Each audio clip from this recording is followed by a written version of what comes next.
नमस्कार दोस्तों, स्वागत है आपका BHU वर्ल्ड में। मैं संदीप कुमार आज आपके सामने BHU BA social science and arts के बारे में जो विगत 10 साल के प्रश्न पत्र हैं उससे कुछ विवादित प्रश्न या फिर ऐसे प्रश्न को लेकर के आया हूं जिसमें बच्चे अक्सर कन्फ्यूजन का सामना करते हैं। दोस्तों, जो हमारे पेड मेंबर के ग्रुप हैं उनके लिए मैंने एक PDF भेजा है ग्रुप में, तो आप अगर उसमें कुछ त्रुटिपूर्ण प्रश्न है तो मैं उन प्रश्नों को भी इसमें चर्चा करूंगा। आपसे निवेदन है कि आप उन सारे प्रश्नों का एक बार मिलान करके सुधार भी कर लेंगे। दोस्तों, पहला प्रश्न जो हमारा है वो 2010 का है, क्वेश्चन संख्या 11। दोस्तों, जो PDF गया है उसमें इस क्वेश्चन का उत्तर गलती से दूसरा टिक लग गया है, तो आपसे निवेदन है कि आप इस प्रश्न का उत्तर सही कर लेंगे। एग्रीकल्चरल ईयर ऑफ इंडिया जिसे काउंट किया जाता है दोस्तों, वह 1 जुलाई से 30 जून तक कहलाता है।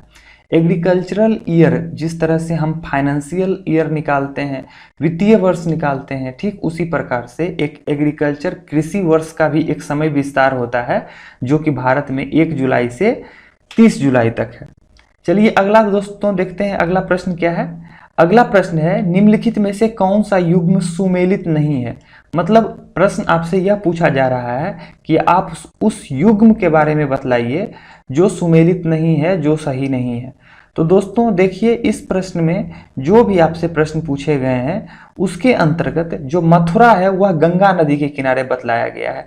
यह युग्म वाकई सुमेलित नहीं है, क्योंकि गंगा नदी के किनारे मथुरा ना होकर के किस नदी के किनारे है, तो यह यमुना नदी के किनारे है।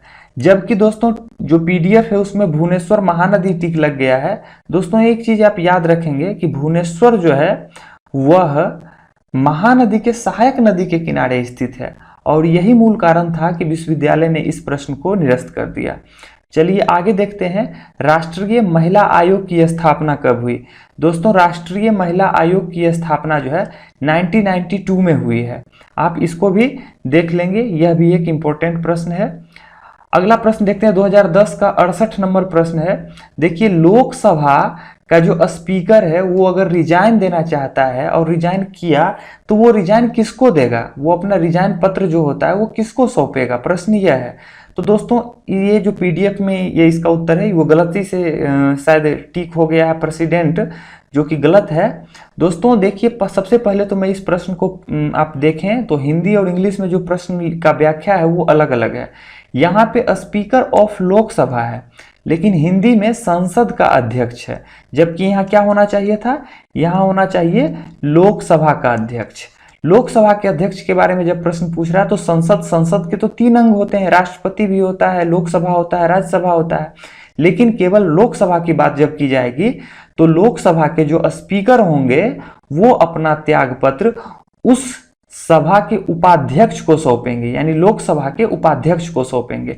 दोस्तों यही कंडीशन राज्य के जो विधानसभा होता है, विधानसभा में भी सेम कंडीशन को फॉलो किया जाता है। यानी विधानसभा के जो अध्यक्ष हैं अगर वो अपना त्यागपत्र सौंपना चाहते हैं तो वो अपना त्यागपत्र किसको सौंपेंगे, तो विधानसभा के उपाध्यक्ष को। चलिए अगला प्रश्न देखते हैं, यह 2010 का प्रश्न 108वां नंबर प्रश्न है। दोस्तों देखिए, इस प्रश्न में पूछ रहा है कि साइकोमेट्रिक डिसऑर्डर किसको कहा जाता है। दोस्तों मनोदैहिक विकार जो है वह श्वसनिक दमा यानी कि ब्रोनिकल अस्थमा जो होता है उसे मनोदैहिक विकार कहा जाता है। आगे देखिए, 2011 का प्रश्न संख्या 17 है। इसमें अक्सर बच्चे कंफ्यूज करते हैं कि सर ये बतलाइए कि आंग्ल मराठा युद्ध कितनी बार हुई थी, आंग्ल मैसूर युद्ध कितनी बार हुई थी। तो चूंकि 2011 का प्रश्न संख्या 17 जो पूछा गया है आंग्ल मैसूर युद्ध के बारे में पूछा गया है, तो आप याद रखिएगा आंग्ल मैसूर युद्ध कितनी हुई है, तो वो 3 हुई है। लेकिन जब संख्या आपसे आंग्ल मैसूर युद्ध के बारे में पूछे आंग्ल मराठा कितनी बार हुई है, तो 3 बार हुई है।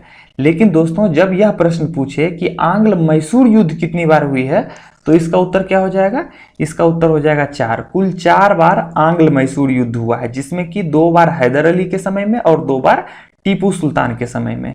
इस चीज के बारे में आप याद रखिएगा। अगला प्रश्न देखिए, अगला प्रश्न है दोस्तों 56 नंबर प्रश्न है 2011 का, राज्यसभा की अधिकतम सीटों की संख्या क्या है। दोस्तों अक्सर बच्चे कंफ्यूज करते हैं क्योंकि वर्तमान समय में जो राज्यसभा में उपस्थिति होती है वो 245 लोगों की होती है। तो प्रश्न यह भी उठता है कि 5 लोग कहाँ गए, राज्यसभा की वो जो 5 सीट है वो कहाँ गई, या फिर वो 5 सीट क्यों है। तो देखिए दोस्तों, सबसे पहले ये आप जानिए कि अनुच्छेद 80 में राज्यसभा की अधिकतम सीटों की संख्या 250 निर्धारित की गई है, जिसमें 12 सदस्य कहां से आते हैं, 12 सदस्य का नॉमिनेशन जो है राष्ट्रपति स्वयं करते हैं। अभी अगर इससे प्रश्न पूछ दे कि बताइए जो पूर्व हमारे सुप्रीम कोर्ट के न्यायाधीश रहे हैं, सर्वोच्च न्यायालय के मुख्य न्यायाधीश रंजन गोगोई, उनकी नियुक्ति किसके द्वारा की गई, तो यह प्रश्न का उत्तर क्या हो जाएगा, राष्ट्रपति। ये इंपॉर्टेंट प्रश्न है।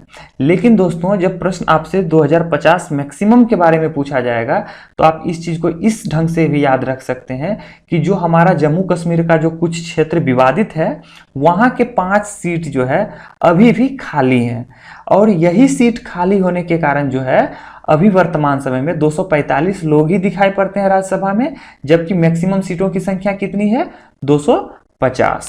आगे देखिए दोस्तों, अगला प्रश्न 60 नंबर प्रश्न है। देखिए इसका उत्तर ही गलत था, इसलिए मैंने इस प्रश्न को अलग रूप में लाया हूं। भारत में आपातकाल जो है कितना वर्ष समय तक रहा है, तो दोस्तों 18 महीना जो है आपातकाल रहा है। आप इसे इस रूप में भी याद रख सकते हैं कि 1 वर्ष 6 महीना, कुछ दिन और रहा था लेकिन 1 वर्ष 6 महीना, आप इस रूप में इसको याद रखिए।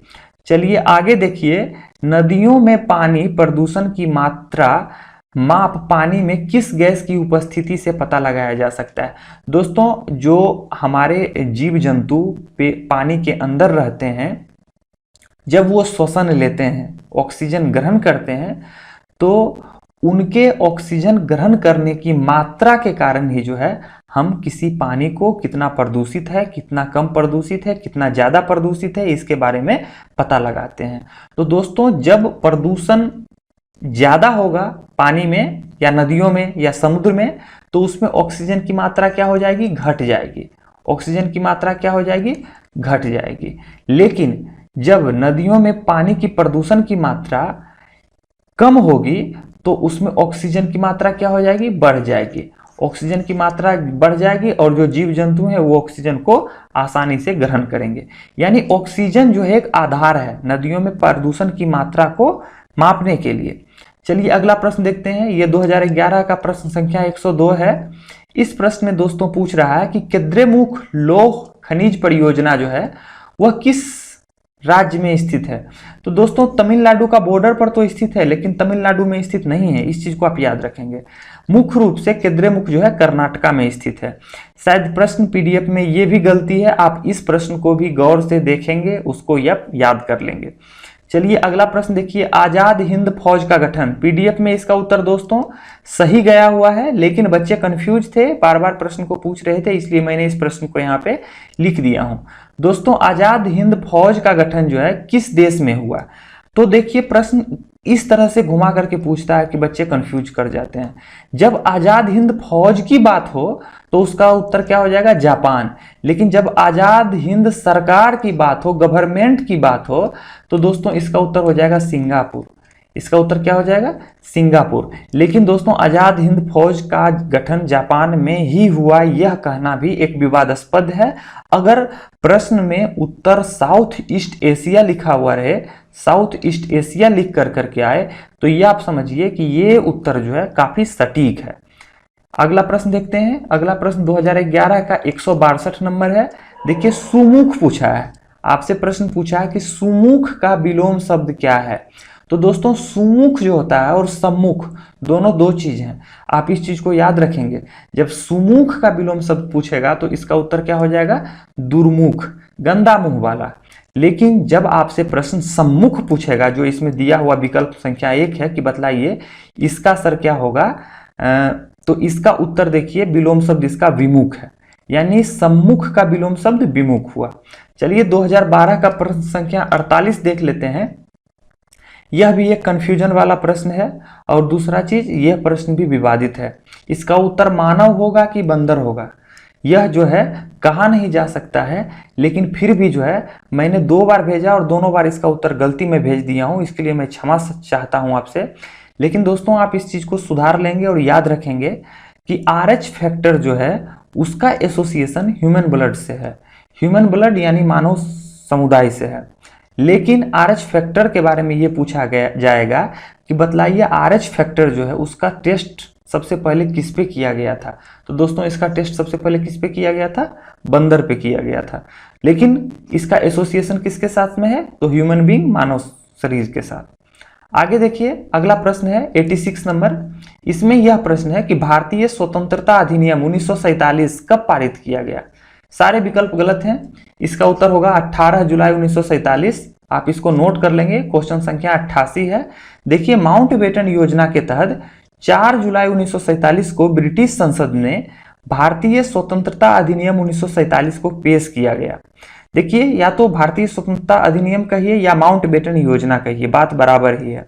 लेकिन 18 जुलाई 1947 को क्या हो गया, यह ब्रिटिश संसद के अंतर्गत जो है पारित हो गया और इसका परिणाम यह हुआ कि भारत एवं पाकिस्तान नामक 2 देश अस्तित्व की बात की गई और देशी रियासत जो भी थे उनको यह अधिकार दिया गया कि आप अगर जिस देश में रहना चाहते हैं या भारत में जाना चाहते हैं भारत में जाइए, पाकिस्तान में जाना चाहते हैं पाकिस्तान में जाइए, और अगर आप चाहते हैं कि स्वतंत्र रहें तो आप स्वतंत्र भी रह सकते हैं। चलिए अगला प्रश्न देखिए 98 नंबर प्रश्न है। यह प्रश्न पूछ रहा है दोस्तों कि मानव हृदय में कुल कितने प्रकोष्ठ होते हैं, कितने चैम्बर होते हैं। तो 4 चैम्बर होते हैं मानव हृदय में, ह्यूमन हार्ट में। अगला प्रश्न देखिए CBE मीन्स BAD, उसी तरह से CMBH का मतलब क्या होगा। C को देखिए क्या लिख दिया, B लिख दिया, B को क्या लिख दिया, A लिख दिया, E को क्या लिख दिया, D लिख दिया। दोस्तों -1 चल रहा है सिक्वल। इसी तरह से अगर हम इसको लिखेंगे तो C हो जाएगा B, M हो जाएगा L, B हो जाएगा A, H हो जाएगा G। लेकिन इसमें तो ऑप्शन दिया हुआ ही नहीं है। उसका उत्तर एक सबसे करीब है, लेकिन इसका जो एग्जैक्ट उत्तर होगा वो होगा BLAG। आगे देखिए अगला प्रश्न है किस सुल्तान ने दिल्ली से दौलताबाद जो है अपनी राजधानी परिवर्तित की थी। दोस्तों यह प्रश्न जो है PDF में गलत चला गया है, आप इसको भी सुधार कर लेंगे। इसका उत्तर होगा मोहम्मद बिन तुगलक। मोहम्मद बिन तुगलक जो है दिल्ली से राजधानी कहाँ परिवर्तित किया, दौलताबाद। आगे देखिए मनसबदारी व्यवस्था की शुरुआत किसने की। तो मनसबदारी व्यवस्था की शुरुआत अकबर के द्वारा किया गया है, आप इसको याद रखेंगे। अगला प्रश्न देखिए मुगल प्रशासन में मीर आतिश किसके अधीन आता था। दोस्तों यह प्रश्न PDF में गलत चला गया है, गलत मिस्टेक से इसको मैंने शाही महल बना दिया है। तो इसका शाही महल नहीं होगा, इसका तोपखाना होगा। तोपची जो होते थे उसके अधीन जो है मीर आतिश आता था। आगे देखिए किस अधिकारी ने भारत में शिक्षा के माध्यम के रूप में अंग्रेजी को वकालत की। PDF में इसका उत्तर मैकाले मैंने दे दिया है। हालांकि ये प्रश्न जो है अधूरा है, अगर यहाँ पे प्रश्न पूछा गया है तो ये चार्ल्स ना होकर के चार्ल्स ग्रांट होना चाहिए, चार्ल्स ग्रांट होना चाहिए, क्योंकि चार्ल्स नाम के कई सारे व्यक्ति हैं। चार्ल्स बेबीज होता है, फिर प्रिंस चार्ल्स है, तो कौन सा चार्ल्स है यह सही ढंग से लिखा हुआ नहीं है। तो उत्तर इसका ऑप्शन जो है वो क्या है, अधूरा है। लेकिन अगर उत्तर में चार्ल्स ग्रांट होगा यानी चार्ल्स ही है, यही उत्तर मान करके दिया गया है, तो आप इसका चार्ल्स ग्रांट याद रखेंगे। यही उस समय अध्यक्ष था और जिसने वकालत की थी कि भारत में जो है अंग्रेजी शिक्षा, उच्च शिक्षा जो हो उसका माध्यम क्या हो, वो अंग्रेजी हो। चलिए दोस्तों, तो बहुत बहुत धन्यवाद। ये दोस्तों प्रश्न जो था आपका 2014 का 84 नंबर प्रश्न था। तो इसी तरह से अगर आपको लगता है कि कोई प्रश्न जो है जिसका उत्तर गलत है, तो दोस्तों आप इस नंबर पे प्रश्न संख्या और उसके अलावा आप क्या करेंगे कि उसका वर्ष, किस वर्ष का प्रश्न है और प्रश्न संख्या क्या है, क्वेश्चन नंबर लिख करके आप हमें उसका स्क्रीनशॉट भेज देंगे। हमारी कोशिश रहेगी कि हम उसका व्याख्या सहित हल जो है आपको नेक्स्ट PDF और वीडियो दोनों में प्रोवाइड करें। दोस्तों इस जो वीडियो है इसका PDF भी आपको मिल जाएंगे। और हमारे जो पेड मेंबर के बच्चे हैं, जो खास करके हमारे कोचिंग में इनरोल्ड हैं, मैं उनसे आग्रह करना चाहता हूं कि ये सारे प्रश्न को आप जो है दोबारा एक बार विमर्श करें, इस पे मूल्यांकन करें और PDF के साथ जो है इस प्रश्न का भी सुधार करें। तो चलिए दोस्तों, बहुत बहुत धन्यवाद। Thank you.